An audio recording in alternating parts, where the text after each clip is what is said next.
हर खबर पर होगी आपकी पकड़। डाउनलोड कीजिए एबीपी लाइव ऐप।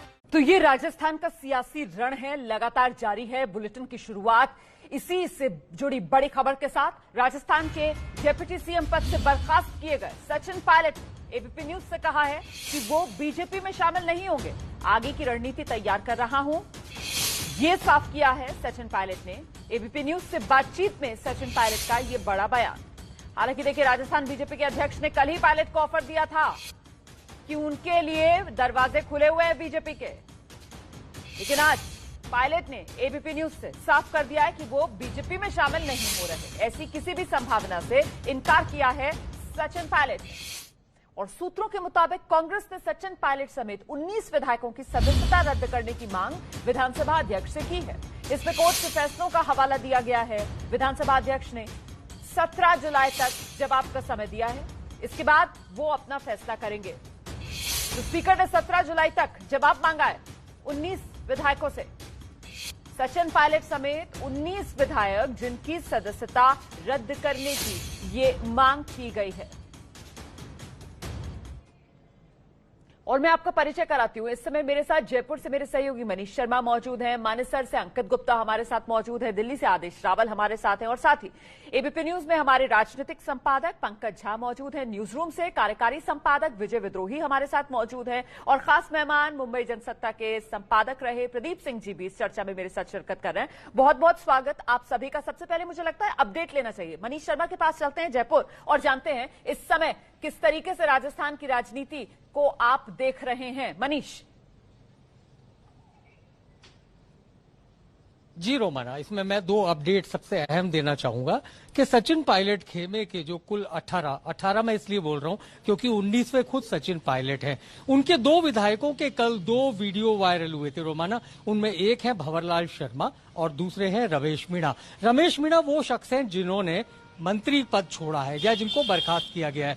इन दोनों के वीडियो की भाषा पर अगर नजर डाली जाए जिसमें ये बात बोल रहे हैं, तो लगता है कि अब बेचैनी बढ़ती जा रही है। हमारे पास ये भी सूचना है कि जब से अशोक गहलोत खेमे ने विधानसभा स्पीकर के पास इनकी सदस्यता को खत्म करने के लिए एक जो चिट्ठी भेजी है, उसे लेकर विधायकों को, खासतौर पर गहलोत माफ कीजिएगा सचिन पायलट खेमे के जो असंतुष्ट विधायक है, उनमें हलचल हो गई है। रोमाना, बड़ी बात यह है कि 3.5 साल बचे हैं राजस्थान में अभी विधानसभा चुनाव होने में, और ऐसे में अब विधायकों को अगर चुनाव लड़ना पड़ा सदस्यता खत्म होने के बाद, तो एक बहुत बड़ा उनके लिए चुनौती होगी। ऐसे में खेमे में हलचल बढ़ रही है। इस बीच ऐसी जानकारी भी है कि आज आला कमान यानी कि शायद राहुल गांधी या सोनिया गांधी, इन दोनों में से कोई एक यहां पर अशोक गहलोत गुट के जितने भी विधायक हैं उनसे वीडियो कॉन्फ्रेंसिंग के ये बातचीत कर सकते हैं। होटल फेयरमाउंट में ये तमाम लोग ठहरे हुए हैं, तो ऐसी संभावना है क्योंकि अशोक गहलोत कल रात को ही वापस आ गए थे मंत्रिमंडल और मंत्रिपरिषद की बैठक के बाद, और उसके बाद ये नोटिस भेजने की जो कार्रवाई थी उसको लेकर उन्होंने चर्चा की, और उसके बाद स्पीकर को ये आगे की कार्रवाई के लिए पत्र भेजा। अच्छा, जी रोमाना, ये जो 2 अपडेट्स दिए हैं इसमें हम सीधे मानेसर लिए चलते हैं दर्शकों को। अंकित गुप्ता वहीं पर मौजूद है, और ये जो खलबली सचिन पायलट के गुट के विधायकों में बताई जा रही है, आपको कुछ सुगबुगाहट इसकी अंकित गुप्ता वहां पर मिल पा रही है? जी, निश्चित तौर पर जिस बात का मनीष ने जिक्र किया है, इस वक्त जो सबसे ज्यादा सुगबुगाहट है वो इसी चीज को लेकर के है जो स्पीकर की तरफ से जो नोटिस भेजा गया, शोकॉज नोटिस है कि क्यों ना आपकी सदस्यता रद्द कर दी जाए। तो फिलहाल इस बीच में मैंने जो कुछ कानूनी जानकारों से बात की है, संविधान विशेषज्ञों से बात की है, तो उनका साफ तौर पर यह कहना है कि स्पीकर के पास शेड्यूल 10 में यह अधिकार होता है कि अगर उसको ये लगता है कि किसी भी जो है विधायक ने, किसी भी मंत्री ने अगर जो है पार्टी विरोधी कोई गतिविधि की है और उसके पास ऐसा प्रूफ होता है, तो वो विधानसभा से बर्खास्त करने की कार्रवाई कर सकता है। और इस वजह से स्पीकर का जो अधिकार है वो निश्चित तौर पर इस वक्त जो सबसे ज्यादा महत्वपूर्ण हो जाता है। और स्पीकर के पास स्पीकर के पास से जो शोकॉज नोटिस आया उसको लेकर के खलबली मची हुई है। और इसी में मैं एक बात और ऐड करना चाहूंगा। अब तक जैसी जानकारी निकल के सामने आ रही थी कि सचिन पायलट जो है खुलकर मीडिया के सामने अपनी बातें रखेंगे, लेकिन अब जैसी सुगबुगाहट चल रही है कि हो सकता है कि जब तक शोकॉज नोटिस का जवाब ना दे दिया जाए, जब तक स्पीकर कोई फैसला ना ले ले, सचिन पायलट ऐसा कोई बयान ना दे जिससे कि एक और जो स्पीकर के पास में पॉइंट हो कि आपने पार्टी विरोधी गतिविधि में शामिल हुए और आपके खिलाफ कार्रवाई की जा रही है। तो आप जो बात कह रहे हैं आदेश से जानते हैं ना, आदेश तो दिल्ली में मौजूद है, सचिन पायलट के घर के बाहर ही आदेश रावल इस समय मौजूद है। आदेश, क्या लग रहा है अभी क्या सचिन पायलट मीडिया के सामने आने से बच सकते हैं? जी, फिलहाल जब से ये 19 विधायकों की सदस्यता रद्द करने की सिफारिश की गई है, वो चिट्ठी भेजी गई है, उसके बाद से लेकर सचिन पायलट अपने तमाम कानूनी विकल्पों को देख रहे हैं, अपने वकीलों से बात कर रहे हैं कि इसको कैसे कर सकते हैं, क्योंकि ये इस बात का अंदेशा उनको है कि स्पीकर इनकी सदस्यता रद्द करने की कोशिश करेंगे। तो ऐसे में सचिन पायलट अपने वकीलों से बात कर रहे हैं और वो हाईकोर्ट जाके इस पे स्टे लाने की कोशिश करेंगे। आप जो खबर दे रहे हैं, मैं एक बार दर्शकों को ये ब्रेकिंग न्यूज बता देती हूँ आदेश, उसके बाद आप विस्तार से इस पर जानकारी दे दीजिएगा। देखिए, इस समय बड़ी खबर यह कि नई पार्टी बनाने पर तो विचार कर ही रहे हैं सचिन पायलट, और सचिन पायलट जो हैं वो वकीलों से अपनी बात कर रहे हैं। इस समय की बड़ी खबर आप ये जानिए, सचिन पायलट अपने वकीलों से बात कर रहे हैं। 19 विधायकों की सदस्यता रद्द करने के लिए जो सिफारिश की गई है विधानसभा अध्यक्ष को, उसी को लेकर सचिन पायलट इस पर अपने वकीलों से चर्चा कर रहे हैं। साथ ही नई पार्टी बनाने को लेकर तो सुगबुगाहट है ही सचिन पायलट के राजनीतिक गलियारों में, क्योंकि वो साफ कर चुके हैं कि बीजेपी वो नहीं ज्वाइन करना जा रहे। एबीपी न्यूज को उन्होंने ये बात कही, तो पूरी तरीके से कानूनी तौर पर अपना पक्ष मजबूत कर रहे हैं इस समय आदेश रावल। सचिन पायलट वकीलों से बातचीत चल रही है। देखिए रोमाना, इसीलिए शायद अभी फिलहाल के लिए प्रेस कॉन्फ्रेंस भी टाल दी गई है, क्योंकि जब से ये 19 विधायकों की सदस्यता रद्द करने की सिफारिश हुई है, इस बात का उनको अंदेशा है कि स्पीकर वही करेंगे, क्योंकि जो मुख्यमंत्री चाहते हैं वो चाहते हैं कि इनकी सदस्यता रद्द की जाए। तो उनको इस बात का अंदेशा पहले से था कि ऐसा होगा, तो अपने वकीलों से बातचीत करके इसके जो कानूनी विकल्प है उसमें क्या वकील कहेंगे, हाईकोर्ट जाके इस पे स्टे लाना के लिए बहुत जरूरी है। क्योंकि अगर वो विधायक भी नहीं रहते हैं, 19 विधायक वो और खुद सचिन पायलट, अगर ये इनकी सदस्यता रद्द हो जाती है तो इनकी लड़ाई काफी कमजोर हो जाएगी। वो सदन के अंदर इस बात को लेकर नहीं लड़ पाएंगे, क्योंकि बार बार वो इस बात को कहते आए हैं कि अशोक गहलोत के पास बहुमत नहीं है। अगर उनको विधानसभा से ही बाहर निकाल दिया जाएगा तो उनकी लड़ाई वही कमजोर हो जाएगी। तो ऐसे में जो अब उनके पास विकल्प बचा है वो ये है कि वो हाईकोर्ट जाकर इस पे स्टे लें और ये कहें कि देखिए ये जानबूझ के हमारे खिलाफ ये साजिश हो रही है। यानी इसमें ये कहा जा सकता है कि कानूनी रास्ता तलाश कर अपने आप को बचाने की कोशिश है, और उसके बाद ही सचिन सामने आएंगे, मीडिया से बात करेंगे। अभी तक जो बात चल रही थी, इसीलिए वो फिलहाल प्रेस कॉन्फ्रेंस करना भी नहीं चाहते, उसको भी टाल दिया गया है। ठीक है, मैं जल्दी से दर्शकों को लेकर चलती हूँ। पंकज झा हमारे साथ इस समय मौजूद हैं। तो पंकज, क्या लग रहा है, राजनीति की ये लड़ाई अब कोर्ट के दरवाजे पर पहुंचेगी?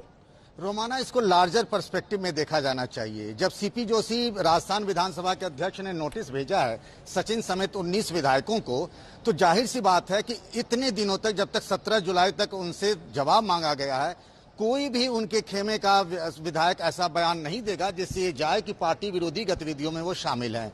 दूसरी बात ये है कि उनके खेमे के 3-4 ऐसे विधायक हैं जिनके बारे में मुझे पक्के तौर पर जानकारी मिली है कि वो बीजेपी जाने से हिचकिचा रहे हैं, वो परंपरागत तौर पर कांग्रेसी रहे हैं। ये पहली बात हुई। दूसरी बात, अगर आप देखिए, 2 लोगों का जिक्र करना चाहूंगा। अशोक गहलोत जब कलराज मिश्र राज्यपाल से मिलने गए तो उन्होंने सिर्फ अपने 3 लोगों के मंत्रिमंडल से बर्खास्त करने की जानकारी नहीं दी, उनके साथ जो विधायक हैं उनके समर्थन की चिट्ठी भी सौंपी है। यानी वो पूरी तौर पर कानूनी तैयारी कर रहे हैं।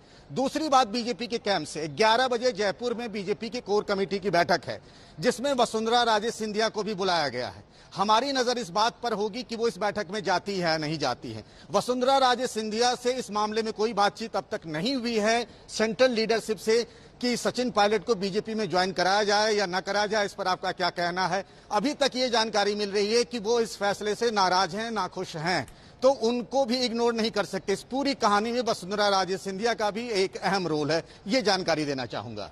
जी, मुझे लगता है इस पर प्रदीप जी को आना चाहिए। प्रदीप जी, ये जो बीजेपी के एंगल से पूरी खबर निकल कर आ रही है और बीजेपी के नजरिए से अगर देखा जाए तो इस समय उसकी क्या रणनीति होगी सर?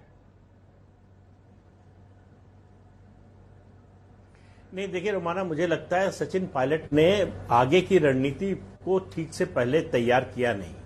आज प्रेस कॉन्फ्रेंस टालना इसी बात का संकेत है, क्योंकि उनको पता है कि वो पार्टी बनाएं अलग या बीजेपी के साथ जाएं, दोनों स्थितियों में उनके समर्थक विधायकों की सदस्यता चली जाएगी। ये नोटिस ना आता तब भी जाना था। वो अलग पार्टी बनाएंगे तो उनके समर्थक विधायक उनके साथ जाएंगे, तब उनकी सदस्यता जाएगी, नई पार्टी में चले गए वो।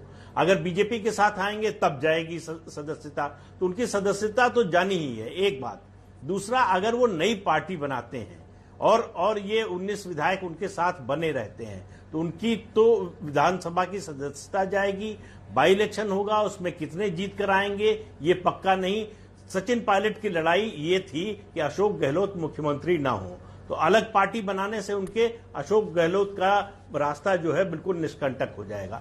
अब बीजेपी की बात करें, देखिए बीजेपी उनको मुख्यमंत्री नहीं बनाने वाली है, चाहे उस वैसी स्थिति बन जाए तब भी, क्योंकि अगर वो 2/3 सदस्यों को तोड़कर लाते पार्टी स्प्लिट कराकर तब उनका दावा बनता, लेकिन 19 विधायकों को लेकर आए और 72 वाली पार्टी जो है उनको मुख्यमंत्री बना दे, वो भी 19 विधायक जिनकी सदस्यता चली जाएगी, तो ये तो संभव नहीं है। दूसरी बात, ये बात ठीक है पंकज जी ने जो कही है कि वसुंधरा राजे और पार्टी में कई ऐसे राजस्थान में नेता हैं जो नहीं चाहते कि सचिन पायलट पार्टी में आए, लेकिन पहले सचिन पायलट को तय करना पड़ेगा, फिर बीजेपी तय करेगी उनको लेना है या नहीं लेना है। तो ये सचिन पायलट अपना अगला कदम तय करें, उसके बाद आगे बढ़ेगी बात। नहीं, देखिए ना, विजय विद्रोही जो है वो लगातार जयपुर में ही है। विजय जी बेहद करीब से इन तमाम चीजों को देख रहे होंगे और बता पाएंगे हमें, विजय जी ये हो क्या रहा है? ये पायलट की प्लानिंग में चूक रह गई?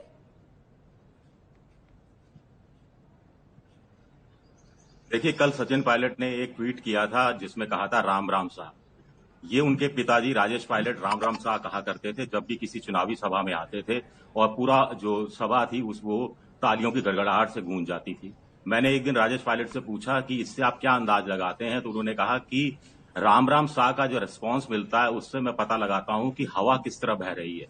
तो अब सचिन पायलट भी को यह अंदाज लगाना है कि हवा किस तरह बह रही है। वो राजनीति के तिराहे पर खड़े हैं, बीजेपी में इसलिए नहीं जा सकते क्योंकि 18 में से कम 10-12 विधायक ऐसे हैं जो बीजेपी में नहीं जाना चाहते। दूसरी बात, बीजेपी उनको लेने के लिए भी इतनी आतुर दिखाई नहीं दे रही। वसुंधरा कैंप वाली बात अलग है।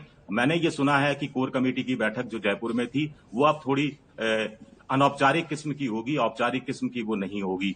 दूसरी बात यह है कि पार्टी के अंदर रहकर वो संघर्ष कर सकते हैं, लेकिन इसके लिए भी अशोक गहलोत उनको लगातार ह्यूमिलेट कर रहे हैं। ताजा ह्यूमिलेशन का मामला विधानसभा अध्यक्ष की तरफ से चिट्ठी चस्पा करना है कि क्यों ना 17 जुलाई तक वो जवाब दें, क्यों नहीं तो उनकी सदस्यता के निष्कासन पर आगे कोई कार्रवाई हो सकती है। तो ऐसे में सचिन पायलट को लगता है कि पार्टी के अंदर है तो और ज्यादा उनका अपमान होगा।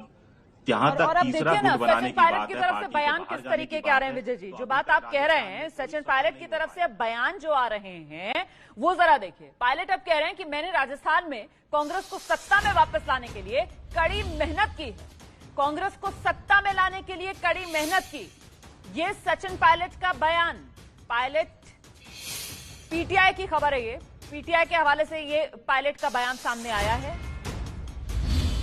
राजस्थान में कांग्रेस को सत्ता में लाने के लिए मैंने बड़ी मेहनत की। हम छोटे से ब्रेक के लिए यहां पर रुक रहे हैं, फौरन लौट रहे हैं, आप रहिए हमारे साथ। एबीपी न्यूज आपको रखे आगे। इस समय की बड़ी खबर यह है कि प्रेस कॉन्फ्रेंस जो सचिन पायलट करने जा रहे थे वो फिलहाल टाल दी गई है, और ऐसे में सबसे बड़ा सवाल ये उठ रहा है कि क्या प्लानिंग में ही सचिन पायलट चूक गए? अब सचिन पायलट का यहां से अगला कदम क्या हो सकता है? जल्दी से इसी सवाल का जवाब लेते हैं। मनीष, क्या लग रहा है अगला मूव क्या होगा सचिन पायलट का? यार देखो, रेड केबल पड़ी है ना मेरी टेबल। मुझे लगता है मनीष को मेरी आवाज नहीं जा रही है। पंकज प्लीज आप आइए, अगला मूव क्या लग रहा है सचिन पायलट का?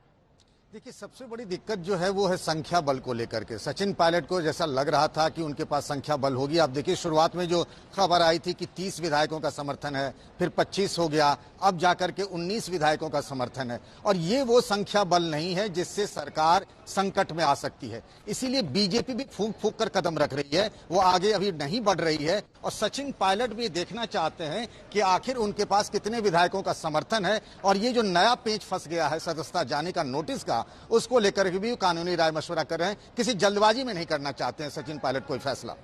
बिल्कुल प्रदीप जी, मतलब राजस्थान जो है वो मध्य प्रदेश फिलहाल तो नहीं बन सकता है। नहीं, देखिए, मध्य प्रदेश इसलिए नहीं बन सकता कि मध्य प्रदेश में एक तो कांग्रेस और बीजेपी के विधायकों की संख्या में अंतर बहुत कम था, सिर्फ 5 विधायकों का अंतर था।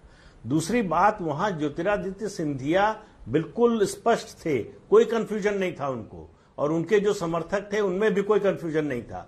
उन्होंने तय किया कि जहां जाएंगे ज्योतिरादित्य सिंधिया वहां हम जाएंगे, अलग पार्टी बनाए, बीजेपी में जाए, जो भी वो फैसला करेंगे उसको हम मानेंगे। यहां सचिन पायलट के साथ वो स्थिति नहीं है। एक तो बीजेपी कांग्रेस के बीच में गैप बहुत बड़ा है, दूसरा सचिन पायलट के साथ जो लोग हैं, जो विजय जी अभी बात कह रहे थे, बिल्कुल सही है, उनमें बहुत से लोग ऐसे होंगे जो बीजेपी के साथ नहीं जाना चाहते होंगे। तो ऐसे में उनको मिलेगा क्या सचिन पायलट के साथ रहकर, क्योंकि सरकार भी नहीं गिर रही है, नई सरकार भी नहीं बन रही है, उनकी विधायकी भी जा रही है। तो ऐसे में सचिन पायलट के लिए अभी आगे 2-4-10 दिनों में या 17 जुलाई तक ही कह लें, जब तक का समय दिया गया है, विधायकों को जोड़े रखना मुश्किल होगा। उनको स्पष्ट रूप से बताना होगा कि उनकी आगे की रणनीति क्या है। अगर वो पार्टी बनाना चाहते हैं तो इसका मतलब वो लंबा संघर्ष करना चाहते हैं, क्योंकि ये जो बाई इलेक्शन होंगे इन विधायकों की सीट खाली होने से, उसमें उनको बीजेपी और कांग्रेस दोनों से लड़ना पड़ेगा। बिल्कुल सर, आप बड़ी बात कह रहे हैं, लेकिन सवाल ये उठता है कि राजनीतिक संघर्ष जो लंबा करना पड़ेगा, अगर नई राजनीतिक पार्टी बनाने की सोच रहे हैं सचिन पायलट, तो उनके साथ जो विधायक जुड़े हैं, क्या वो उस लंबे राजनीतिक संघर्ष के लिए तैयार हैं? क्योंकि 2 तो ऐसे हैं जिन्होंने अपना मंत्री पद गवा दिया है इस चक्कर में। कुल मिलाकर अब यहां से क्या राजनीतिक तौर पर और कमजोर भी हो सकते हैं सचिन पायलट? यही सबसे बड़ी चुनौती सचिन पायलट के सामने इस समय। इन तमाम मुद्दों पर चर्चा आगे बढ़ाएंगे। रहिए हमारे साथ, फौरन लौट रहे एबीपी न्यूज आपको रखे आगे।